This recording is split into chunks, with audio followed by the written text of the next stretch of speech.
মাহফিলের আয়োজন করা হয়েছে একজন ইমামের নামে।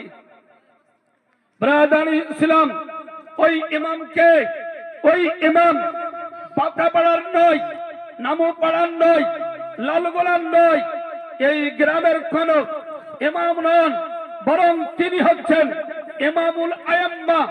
যত ইমাম এসেছেন তাবেঈদের পরে সকল ইমামদের ইমাম, ইমামে আজম, সিরাজুল উম্মাহ, কাশিফুল গুম্মাহ, মালিকুল আযাম্মা, ইমামে আবু হানিফা রাহমাতুল্লাহি তাআলা আলাইহি।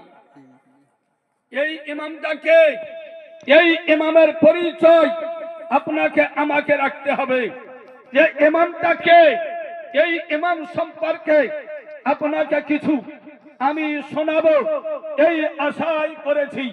যেহেতু তার নামে উরুস শরীফ, উরুসে ইমামে আজম, ইমামে আজম, সিরাজুল উম্মাহ, কাশিফুল গুম্মাহ, মালিকুল আযাম্মা, ইমাম আবু হানিফা রাহমাতুল্লাহ আলাইহি শাবান মাসের 2 তারিখে ইন্তেকাল করেছিলেন। শাবান মাসের 2 তারিখে তার ইন্তেকাল হয়েছিল। তাই আজকের দিন হলো উরসে ইমামে আজম আবু হানিফা রাহমাতুল্লাহ আলাইহি। এই ইমাম হলেন আপনাদের ইমাম, আমাদের ইমাম, ইমাম আবু হানিফা, যার নামের সঙ্গে যুক্ত করে আমাদেরকে বলা হয় হানাফি। আপনারা কি হানাফি? তো ব্রাদার ইসলাম, আমরা হানাফি। ইমামে আজম আবু হানিফার আমরা মুকাল্লিদ। ইমামে আবু হানিফাকে আমরা অনুসরণ করে চলি। ব্রাদার ইসলাম, ইমামে আজম আবু হানিফা কত বড় তিনি সাধক ছিলেন। এই ইমাম আবু হানিফা 1 নয় 2 নয় 100 বার স্বপ্ন যোগে আল্লাহকে দর্শন করেছেন। 100 বার আল্লাহ রাব্বুল আলামিনকে স্বপ্নে দেখেছেন। আল্লাহ রাব্বুল আলামিনকে সরাসরি কেউ দেখতে পাননি, চামড়ার চোখে কেউ দেখতে পাননি, কেবল ইমামে আজম দেখেছেন। এই দেখাটা কোন দেখা? স্বপ্নে দেখা। উনি স্বপ্নে দেখেছেন 100 বার। ইমামে আজম কোন ইমাম, কত বড় তিনি সাধক ছিলেন। এই ইমামে আবু হানিফা 55 বার পায়ে হেঁটে হজ আদায় করেছেন।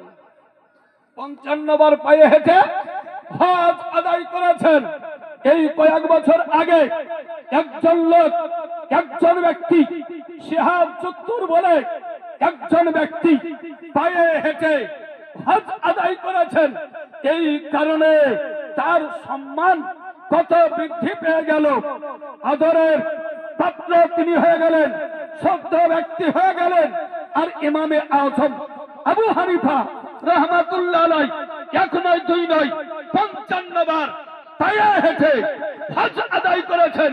ওই ইমামের নাম হলো ইমামে আবু হানিফা রাহমাতুল্লাহ আলাইহি।